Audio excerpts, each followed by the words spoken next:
Hi everyone, my name is Mary Rose Sweeney. I am an associate professor in Dublin City University, and I've been working on the Autism Friendly University there that most of you probably are aware of at this stage. So I'll just share some slides with you and bring you through the project that we commenced there in 2016. So around that time, we decided that we wanted to become an autism-friendly university. So probably don't need to tell anybody on this call, but autism is a developmental disability that affects how we relate to each other and communicate with each other. And sensory overload is also a significant issue. And the most recent prevalence estimate for autism in Ireland and internationally is thought to be in the region of 1 in 50 to 1 in 100 people. So around 2016, we became very interested in making the university more autism friendly. And you can see the press release there at the bottom if you want more information on what were the factors that drove us to think about that. But a starting point to the process was to identify and explore what we were currently offering for students at Dublin City University with autism, and to explore the adequacy of those services and to really identify any gaps that we could address to improve life at the university for students with autism. So we took a whole campus approach to this, and we decided to consult with students, academics, and support staff from right across the multi-site university. And we also worked with As I Am, who are the leading autism advocacy sort of voluntary agency in Ireland. And we embarked together on this very ambitious journey, which did take about 3 years, and obviously is not complete yet. So we started out by doing a literature review to scope out the peer-reviewed literature to see what has been happening around the world in terms of making universities and college campuses more autism friendly. And we also looked at lots of websites of universities around the world to see if we could explore, more information from the sort of the grey literature, as it is called. And we conducted 4 linked but separate studies. So we did an online survey of students with autism. We did an online anonymous survey with the general student body in the university. And we conducted a sensory audit of the campus. So we developed a tool for that, which I'll tell you a little bit more about in a moment. And we conducted focus groups with staff. So they were both academic staff and support staff from right across all of the services and functions of the university. So out of 17,000 potential students, so that's the volume of students that are in the university, the number of students, 17,000 at that time. 45 students with autism began the online anonymous survey, but as you can see there, only 17 actually completed all aspects of it. So our response rate was a little bit disappointing there, but nonetheless, that provided very valuable insights into the lives of students with autism in the university. We conducted 1 focus group with academic staff, and 9 staff took part in that. And it represented a very wide range of disciplines, as you can see there, from chemical sciences to mathematical sciences to physical sciences. The Institute of Education took part. There was an academic from the School of Nursing and Human Sciences, from the School of Biotechnology, from engineering, computing and special education. So that told us really, really valuable information about the views of academic staff, about their engagement with students with autism. We also conducted a focus group with support staff. So that was 4 staff from the Learning and Disability Support Unit in the university and from the accommodation services and intra. And then we did 5 one-to-one interviews, and that was with other staff who, very much support the students every day, like the catering services, the library services, and the Centre for Talented Youth at DCU. We also did one-to-one interviews with members of the Students' Union team, and again, that was really insightful for us. So we, the the literature review really told us that there is a lot of activity happening in this space, particularly in the US and in the UK.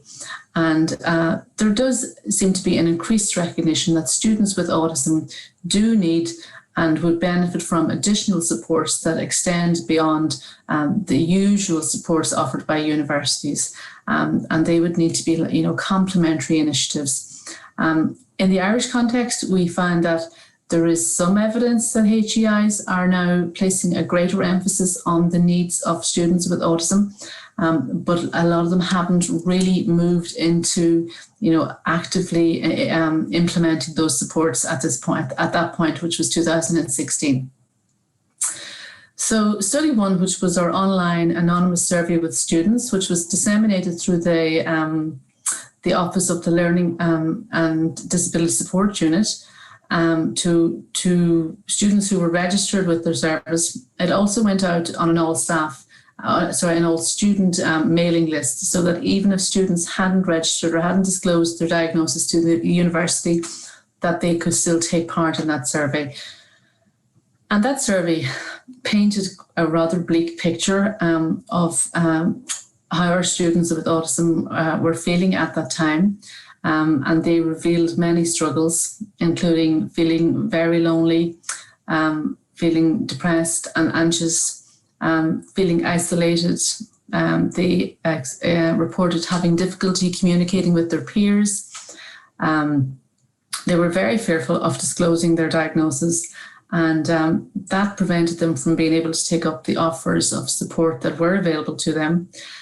Sensory overload, which was a significant issue for them, really exacerbated their feelings of loneliness and isolation, because simple things like queuing up at lunchtime and being able to sit with friends in a very busy cafeteria was not something that they could actually do. They also reported struggles with group work, lab work, because often they were in pairs with people, and very bright, glary spaces, very clinical spaces, that labs were difficult for them. They reported having difficulty establishing a routine, and time management was an issue for them. They found it difficult to approach lecturing staff, so they didn't have the courage often to do that, or the communication skills that would allow them to do that easily. And I suppose, like a lot of other students, just filtering the huge volume of information that is available to them all on the internet, related to their studies, was something that they really struggled with. And then life skills, so just basic things like cooking, planning their meals, having their food in, that kind of, having that kind of order in their lives was difficult. Also, when we asked them about what their greatest needs were, they told us that they would absolutely love to have a society. So, all the clubs and SOCs that universities normally have, they would like to have one, especially for students with autism or neurodiversity. They really would like us to address the sensory issues on campus, and provision of quiet spaces, like a sensory pod was something that they really, really wanted. They said they would like designated quiet times at very busy events like Clubs and SOCs Day or Orientation Day, where they just found coming into a big hall with a microphone and maybe lights and lots of noise and lots of bustle, very, very difficult. And they wanted more visible information on the DCU website, that they didn't have to go really looking for, into some rabbit hole somewhere to find it, that they wanted it to be visible and there where they could see it easily. They wanted us to help them to reduce the stigma around autism in the university, and to make it a place where they could reveal their diagnosis without fear of any adverse consequences for them.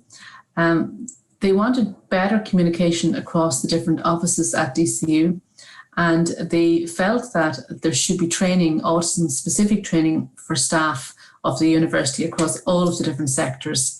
And again, that should be appropriate to the level of those staff with students with autism. And they talked about signage quite a lot, and they wanted us to, at a university level, to improve the signage, which they felt was often unclear, a bit ambiguous, and not at eye level, that they had to go searching for it. And they also wanted support with the library services, which they found very difficult. Again, back to that issue of having an awful lot of information and how do you siphon it down to what you need. And they really wanted support with navigating the university's campus catering services. So if we just move on then to talk about the focus groups with staff. So there was evidence of clear openness amongst the participants, all the participants in the focus groups, to the concept of us becoming an autism-friendly university that was universally endorsed. There was a lack of knowledge about autism amongst some members of staff, and some members of staff felt that they never encountered anybody with autism in their classes, whereas others were extremely knowledgeable about autism. And again, there was universal acceptance of the right of students not to disclose their disorder if they felt they didn't want to, or their condition if they didn't want to. Then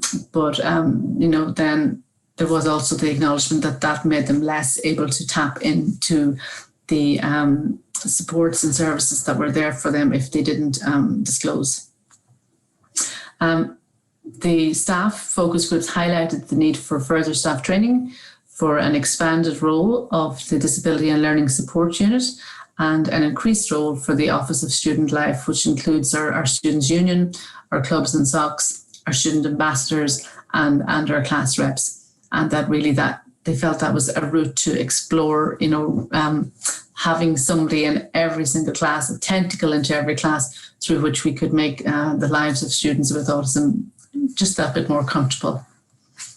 In our sensory audit, we did a walk around the two largest campuses of the university. That was the Glasnevin campus and the St. Patrick's campus. And that involved researchers working with a tool that they had developed in consultation with some students who had autism, who came forward and did the walk around with us to help us to understand and point out some of those areas where it is very challenging for them to navigate on campus. And interestingly, some really unexpected things, certainly for me, came up there. So smell was a big feature of this. Even simple things like cooking smells, the smell of chips can be very overbearing for somebody who has that particular sensory issue. The smell of cigarettes, and obviously we're a smoke-free campus, but there is the odd bin here and there with some cigarette butts put out in it. Bright colours was another issue. So red on walls was a particularly challenging feature for some people. Fluorescent lighting, and particularly if it was flickering, which it often is in a very large university campus, because it mightn't all be something that we all act on very quickly to report to maintenance. And so that flickering light can be going on for months, and that can be very, very irritating if that is your particular sensory issue. Just noise and a very bustling campus, and restaurants in particular, where there are lots of different types of noise, from people shouting their orders to chairs being scraped along the ground to, you can see there a rotating self-clearing rack where students put their trays after they had eaten and cleared off their plates, and that is a particularly noisy area. So other less obvious things like very hard seating surfaces, or chairs with, you can see those benches in that image there with no rounded edge at all, and also no padding. And that's particularly difficult for some students if that is their sensory issue. And again, back to the ambiguous signing and humming. Oh yeah, so the humming of a projector was something, again, which would be in every classroom, that could be heard by some students as a very high-pitched sound. So lots of learnings for us there. So the conclusion of these 4 linked studies was that we are not meeting the needs of all students on campus with the traditional services that we offer, and that we need autism-specific supports that complement our standard services. And this is in line with the international findings. So these additional supports, just to summarise them, because obviously there's an awful lot of information in the report that we have written and is available at the end of the presentation, that these supports should include academic as well as social supports, and are in the areas, broadly speaking, of communication, socialization, information processing, life skills, navigation of the physical campus, securing internships and employment, and provision of quiet spaces and quiet times at very noisy events.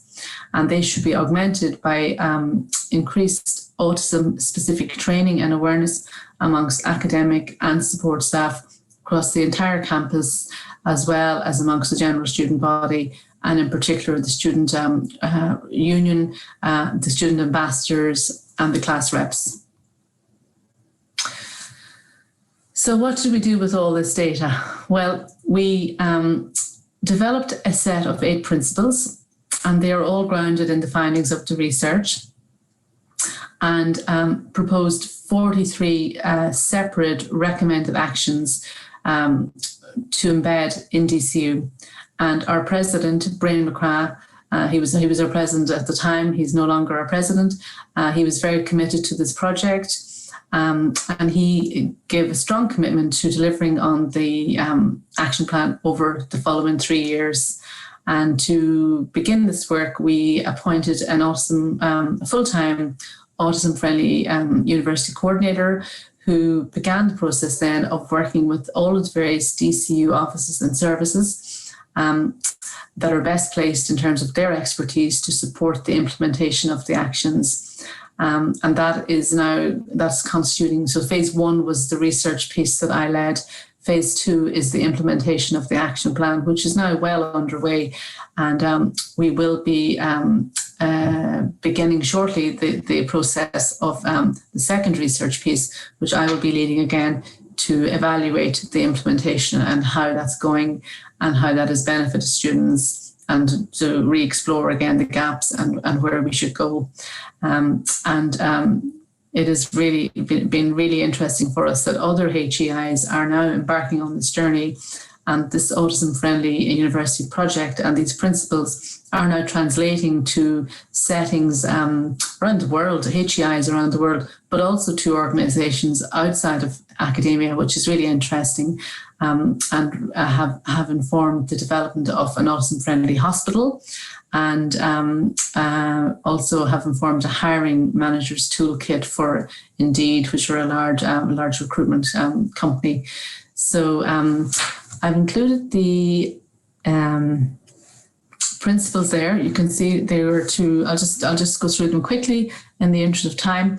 So to encourage and enable students with autism to transition into higher education in the first place, to support and build capacity to equip students to meet the academic challenges of everyday university life, and to support and build capacity to meet the everyday challenges of socialising in campus. To establish a friendly operational environment, to seek to combat stigma. And I think that's probably going to be one of the biggest ones to address, because cultures are very hard to change, as everybody knows, and to develop understanding and knowledge amongst the entire university community, to establish channels so that students with autism can have a voice in the university and in aspects of it that affect them, and to increase employability of graduates with autism, because we are very aware of the underemployment and unemployment of people with autism in society generally, and that's another area, another project that I'm actually working on at the moment. and that all of these actions, all of the 8 principles were underpinned, as you can see here, by separate action plan as to how specifically we were going to do that. And one of the nice things that happened was we received a phone call shortly after the launch of the project, offering funding to buy a number of pods for the university. And these are really nice little quiet spaces that are now interspersed across the university. And you can see there, one of the newspaper media outlets did a cover story on the pod, and in the first day that the video was posted, there was close to 17,000 views. So I think that just shows the level of interest in this project. So these are all the things that the university are embedding at the moment, and which I will be evaluating hopefully early next year.